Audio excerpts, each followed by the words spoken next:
Hello, I'm Don Mooers, and welcome to Montgomery Week in Review. Last month, the Bureau of the Census annual American Community Survey was published. Shane Rock, CEO of Interfaith Works, has read these new numbers that are in this study, and he's here to explain about what they mean about poverty in Montgomery County. We all drink the water that comes from our taps. At least we used to until you hear about this report. Sentinel's done a 6-month investigation about the safety of Montgomery County's water. Brian Karem, executive editor of the Sentinel, is here to report in his shades. The Voter's Guide is published every 2 years by the League of Women Voters. It's now available free of charge, libraries, every place you go. It's there to help voters make educated choices when they go to the voting booth. Linna Barnes, the president of the local league, has this story and so much more. Well, folks, we've got a lot of people who are calling us, coming to our doors, and we need to know who's calling, who's knocking at our door before we talk to them. Henry Hailstock, who comments for this program on a regular basis, is going to tell us about the dangers of all this deception to those in our society, especially the elderly. Shane Rock, great to have you back. Don, it's great to be here. Shane Rock is in the house. So much has been talked about in this election, when it's not been in the sordid nonsense, has been about poverty. Are people getting worse off, better off? The Census Bureau came out with some new numbers. How are we doing in Montgomery County? Well, the United States, poverty was shown to decline in the annual American Community Survey numbers that were published by the U.S. Census Bureau. But Montgomery County, the numbers went up a bit. And they're actually, the poverty rate in Montgomery County is up to about the level it was at in 2010 as we were emerging from the Great Recession. Wow. So we've seen a little bit of an increase after Let me ask you this, in Montgomery County, what is it, the national poverty rate level, or is it a cost of living for Montgomery County? What is the poverty level? That's a great question. The federal poverty line is really, it's a measure on a federal level, it's not specific to a geography like Montgomery County. And it's supposed to be the base amount that a family might need by family size to be able to afford the absolute basics of life. And for a family of 4, it's about $24,000 a year. Now, you can't live in Montgomery County for $24,000 a year, right? Estimates are $80,000 or more for a family of 4 to be able to live here. So what it does, and that's low. Yeah. But what it does is it gives us an idea of who the most vulnerable among us are, who the most needy are, and we can focus resources and efforts to help those people. So journalists were the most at risk. but you know that brings up a good point, because if you look in the last couple of years, because of this tax argument, some of the people are changing their home addresses because of that, and those are ones that are in the upper 2%. That's one thing, and that's the argument. To avoid taxes. Yes, and that's true. Yeah, and that was the argument that we had with the county council about keeping businesses here and keeping some of the upper level incomes. The other thing is too, we have a lot of families, irrespective of their incomes, moving into Montgomery County because of the school system. That's right. And you have families that are working 2 and 3 jobs, just trying to maintain. Well, and living many more to a house. I mean, part of the incoming immigrant population, when they're coming into this county in order to afford to live here, you're doubling up with 2-3 families living in a single family home, just so that they can try and pay rent because it's so expensive. It's to live just not here. immigration; it's military too. And it's military. Shane, you got a lot of things to answer here, please. You're right. In terms of the wealth, what's really interesting is there's been a little bit of an increase in poverty since 2010, but there's been a great increase in the number of families in the county, number of households earning $200,000 or more. It's up 25% since 2010. So we've seen continued great growth in families that are doing really well in this county. At the same time, a little bit of an increase in poverty and an increase in the number of families who are sort of above the poverty line but not able to afford living here. There are about 200,000 people in the county who make less than twice the poverty level. So in other words, less than $47,000 a year. So that includes the kids. So 1/5 of the population is what we would call poor. Right. as compared to those with money. You know, one of the things that's interesting is when you talk about how many more rich people are coming over 200,000, I look around all the neighborhoods down county with now that they're empty nesters and whatever, they're moving into apartments and condos in Bethesda and Silver Spring elsewhere. Their houses then are being bought by people coming out of the city or from Virginia elsewhere. Is that where a lot of this increase of wealth is coming from? Or? You know, I can't tell from the statistics where it's coming from, or if it's simply wages are rising somewhat in the county. But it's clear that there is this tremendous increase in wealth. Right. So it creates greater disparity within the county. No, But before it you go seems to to be false. What's that, Brian? One second. You learn about your, find out about Interfaith Works website coming up right now, I think. Sure. Interfaith Works website, iworksmc.org. Sorry, Brian. That's right. It seems to be false in some regards because a lot of the wealthier people here are actually working in the district. A lot of those who can't afford to live here are living in Frederick and elsewhere, coming in to work here, and then moving out. So when you say there's a rise, and I don't see the translation as far as the poverty level increasing is scary because that seems to 30 trend seconds to left what in we the segment. see. So the question is, how much of what we're seeing is a real reflection of what's going on in the county? Well, it's an estimate, and it's an estimate of the people who live here. So it doesn't take into account where they're earning their income or not. Yeah, what's really the other point I would make on this is it's clear that the geography of poverty is remaining pretty much the same in the county. So there's wealth in Olney and there's wealth in the southern part of the county in Potomac, but there's a swath from Germantown through Gaithersburg, Wheaton, Silver Spring, and up to Briggs Cheney. Yeah. You have a final word? Oh, well, my question was going to be about schools and if the poverty rate is increasing there. Yeah, we'll have to talk about that next time. You're going to be working on it. We're going to be trying to address these poverty issues and figure out how That's what we do. Interfaith Works is all about helping people lift themselves out of poverty. Thanks, Shane Rock. Appreciate it. Now, it's not just lower levels or increasing poverty. We've got to be concerned about the water as well, don't we? Yes, we do. We did, the Sentinel did, and before we start, www.thesentinel.com, and you can like us on Facebook. And that'll be coming up again later. That's it. I'm getting that plug in. We did a 6-month-long investigation. We tested 50 locations in 2 counties and determined what the problems were. This was on the heels of what happened in Flint, Michigan. Right. Good news is there's not a lot of lead in the water here. The bad news is surface water is poisonous. I mean, it is absolutely poisonous, filled with fecal matter, filled with cancer-causing material. But the good news is our water company, WSSC, does a really good job of filtering the water out.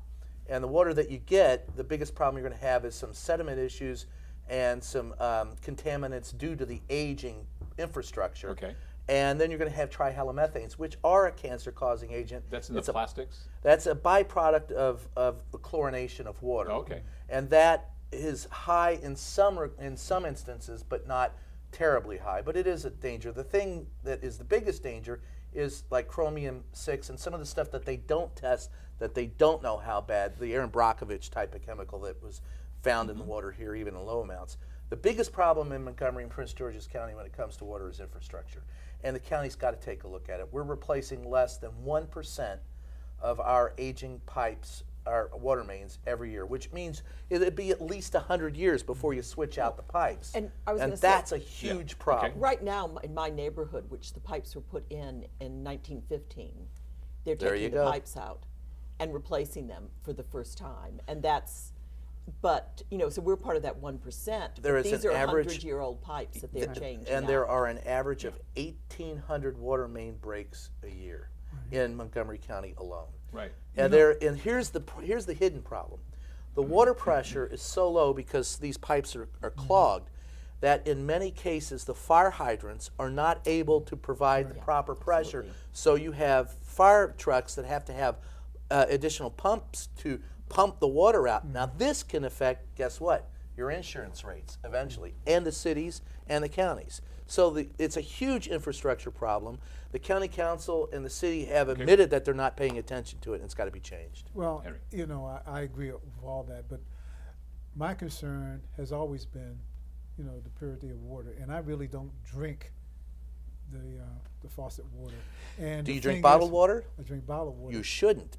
but it's not as contaminated as It's more contaminated. well. Our tests show that. I will that- be contaminated because I trust that, because I look at my faucets So let's that I have filters on, and occasionally I look at this black stuff You that get the comes sediment. off of that. That's but sediment. let's get back And to I have a problem with that, because if you look at That's not a health problem, Henry. Here's the health problem. Bottled water, when it sits around in Not a- plastic bottles for too long, too long, they yes. pick up. And how long have they sat before you've got them off a you can't counter? You tell. don't know. No, I know. I And understand. those cause a cancer that they create. The interaction of the water with the plastic can create a carcinogen that is worse for you than tap water. Our tap water here, although it smells on occasion really bad of chlorine, is among the safest in the country. Brian, I want to bring this back to this infrastructure issue, because Yeah. what you're talking about with the pipes, very similar to our bridges, our roads, and It's huge. It's the infrastructure crisis, not only in Montgomery County, Prince George's County, throughout Maryland. It's a national crisis. What do you think can be done to wake folks up? Because we're talking about a massive cost here to replace everything, and how bad does it have to get before people are willing to get behind that? I don't know, because it got bad enough that you had a 6-foot main break on River Road turned into a whitewater rafting ride a few years I back. remember that. You should think that would wake people up. You're going to have to pay more for your water. You're going to have the people at WSSC and the county and the city and the people who build the infrastructure put more time, effort, and money into building This the is what we infrastructure. say about transportation. It's This true is what about we all say of them. about utilities. All of it. Well, and this is a everything. utility, yeah. But the bottom line is that Americans don't want to pay for higher taxes, which pays for a lot of this.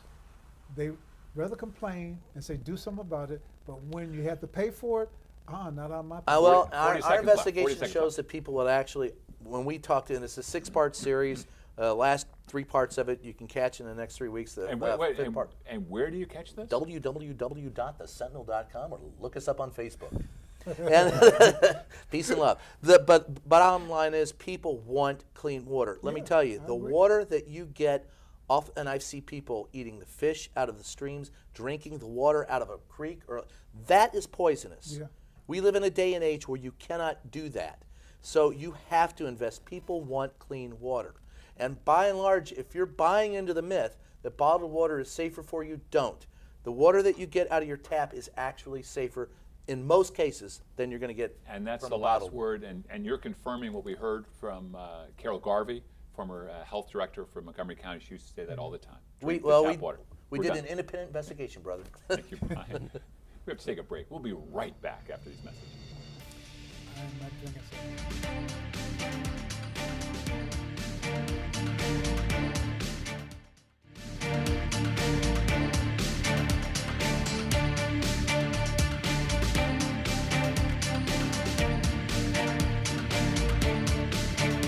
We're back. Linna Barnes, wonderful to see you. I'm so glad to be here today. Not only are you the associate producer of this show, you head up the League of Women Voters for I Montgomery do. County, and here we are. We're right now in the heavy breathing stage for the run up to the election. I mean, it's just we've got so much Less to do. than a month. Less than a month to do. So let's talk about the voters guide, because I've read it cover to cover. Excellent. It is Thank you fantastic. so much. We appreciate hearing that, because we think it's a real service to the community that we publish this for every election, both Right. for the primary and the general election every 2 years. You know, I find that most important. I mean, we hear so much in the presidential and the tit for tat. It's nice. It's refreshing to see actual questions to issues or Yes, on issues. and what we do, we have generally about 5 questions are asked of each candidate. The national candidates are in there, the Right. presidential race. I didn't know that there were answers. issues. All I hear is just all the personal for stuff tat. going back. Yes. And forth. I didn't realize there's actual issues. Fascinating. I've read it also, and I have to say that Donald Trump's answers really sound like Donald Trump, which I thought was very interesting, because I would have, and Hillary. Is that what Clinton's- heavy breathing means when you're talking about? Probably, but I was really surprised, because Yeah. I thought they would not be his voice, but they are very much still his voice. And I think But- one of the best things that happens in a Is good presidential words. year is for the leagues, for the voters guide, the attention you put for the Board of Education races. Yes, obviously these are the races that get the least attention. We have this year we have Senate and congressional races, no local races, except for the Board of Education. And we do have all 6 candidates who are running for 3 different seats, and they run against each other. So you vote. You can't vote for the top 3. You vote for one in each race. Right. Those candidates have all been questioned, and you get the answers, and you can really see where they stand. And this is one of the few places where you can really get this information about what. Any indication as to whether or not we're going to have a higher voter turnout this year? What do you think? I have no idea. My educated guess. Well, the trouble is, the question is whether or not Republicans will turn out, whether they'll be turned off by what's going on. I mean, this is just Well, what the Democrats national, too. and Democrats too. But Yeah. so the question is whether what you will have, what sort of turnout you will have. But there's not the excitement when you had the first African American presidential candidate. Well, you have the first woman, 8 years ago. but my question is basically leading into when you're talking about those races, the Board of Education races. Those are important races, but you rarely get people. If the voter turnout is low, as you know, then those races are decided by a handful of votes. This year we're going to have two when I say 2 ballots, 2 sheets of paper. It's which they really dislike. They try to get everything on one ballot because you tend to have people fall off and not vote for the second piece. And Put the that's- presidential and that- race second. That's Yeah, but, and that's the problem because the Board of Education and the ballot second. questions but- are on but- the second sheet. yeah, but you know, historically, and I could be wrong, but I doubt it. Historically, when you have to pick the lesser of 2 evils, you have a low voter turnout. Think That's about right. it. No, absolutely. Think Yeah, about you're that. absolutely right. That is Because what people happens. say, you know, We've got about a minute left, or a little bit don't- over. lesser of 2 Well, evils. I just want What's to going mention on, where you please? can find. I mentioned a couple of things. One, I don't know whether it's come up yet, but the the league's website is LWV, League of Women Voters, MOCOMD.org, and you can go there and get a copy. You can hit the download and get a copy of the Voters Guide there. Also, at Giants this year, we're really proud of the arrangement we've made with Good. Giant. The libraries, county offices, and you can go these places and find this and really get information and make decisions, particularly about, say, the Board of Education candidates. Let's go. Also, the other thing are these important ballot questions, because and, you know, Yeah, and you should we've be got- in the Sentinel. and we've got the 2 ballot questions having to do with the term limits. One hard one soft one, and it's very confusing. Yes, it's very confusing. There's On there are purpose. 3 county ballot questions. One is just about a special election for the county executive. The other 2 are about term limits. One is an absolute; you can only serve 3 terms right. for 4 years, so 12 years. Well, it's not And the absolute. other- You can. It's got not a about lifetime we've got ban. about We did 15 that last seconds. year. Well, no, Yeah. I know. Yeah. But so there's that. The other one is more sort of talks about what a partial term is. Right. But those are really important questions, and I think people really need to read and make the decisions. There are reasons for and reasons against for each of these ballot questions. Key is to read the Voters Guide It is. and think of Go Linna find it. Barnes right there, Yes. telling you read the Voters Guide. Thank you, Linna. You're welcome. Glad to Now, be here. Here we are going to get information, reaching out oneself, voters and these other issues. Henry, you're talking about people who want to come and basically steal your money still. by saying that they're good, they're coming in under some innocuous means. Tell us a little bit about what's going on. Well, the bottom line is know who's knocking on your door and who's asking for things. This, you know, coming in the fall and autumn, you start getting, particularly during the election year, you get a lot of people knocking on the door, the posters, the campaign workers, and people soliciting to update your voter registration. Legitimate campaigners, legitimate posters, and legitimate, voter registration people will leave literature or donation forms, Or have an ID. to give to you to mail in. And I tell my neighbors, my friends, Good point. to always make sure that you're, number one, not giving your social security number out, because all the people that I just mentioned will not go deeper into these questions other than your opinion on the candidates or opinion on They don't need the your Social Security. legislative. There's no reason for No, Social Security. not No, at all. not unless somebody's trying to do Nor bad do things. they need your income level, nor do they need your birth date, nor do they need what hometown you're from. And your bank account number. All this information is really Right. for identity theft. Okay. Okay, and you need to be leery. So of it. people on the phone, people calling you or coming to their door, and you say in the fall it gets worse. Yeah, because around this time, that's when they're saying that you basically, are looking to Most vulnerable. donate, and you're looking Right. for helping out and everything else. There's The other one thing scam is- that we've been covering that's huge, and that it's a phone. They don't actually come to your door, but they're getting people on the phone, Yeah. convincing you that they're with the IRS Yeah. and you're about to go to jail. And that's not true. And we've had numerous calls about that particular scam, and it's the same thing. They're fishing for information. What's your email address? What's your date of birth? Social Security number, bank account information. And if you want to avoid going to jail, call this IRS Well, number right now. phone calls. You're talking about jury duty. all There's right, another there's one. Jury duty and everything else, and if you pay this fine, you can get away with it. But really, you think about the people that knock on your door. Another one, people knock on the door and say, "I'm one of the utility workers, and I need to inspect your furnace or your hot water heater." Come on, utility companies will not send people unannounced to your door to check your furnace or anything else. It's usually a scam for people that want to try to sell you Who's most vulnerable? unnecessary. Who's most Who's vulnerable? the most vulnerable? Seniors. Yeah. But I was going to Seniors. say, I was speaking earlier about replacing the water pipes, Mm-hmm. and we have gotten notices saying the water company is coming, somebody will be coming to your door. Yes. But the letter comes before. first. Yes. And explains that this will be Yes. happening. It Exactly.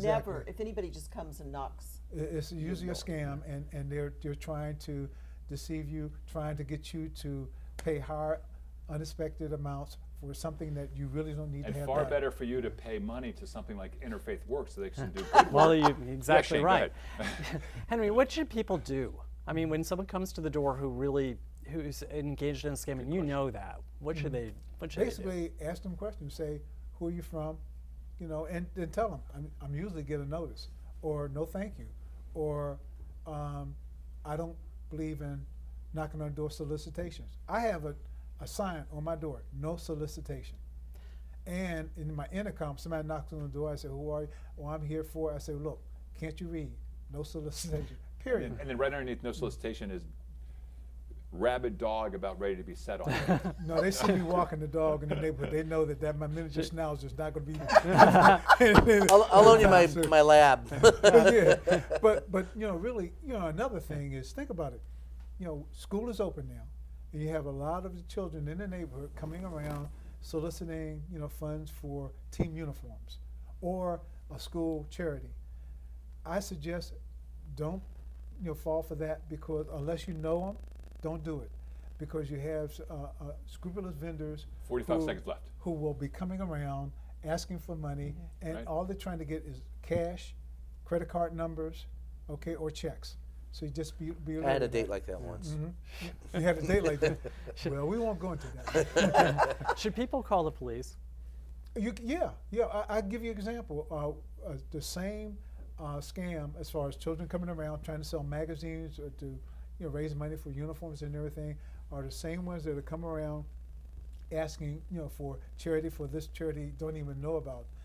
I was not available. I was in the house, and the garage door was open. Two of the kids came into my garage looking at my car. Yep. My neighbor called the police and said, "What are you doing here? That's Why it. are you in there?" Henry? And they ran away. And that's it. That's it. And that's a positive story to end on. Positive story. Thanks you all for being here with me today. And thanks all of you in the viewing audience for being with us here today for this week's edition of Montgomery Week in Review. I'm Don Mooers, inviting you to join us next week at this very same time.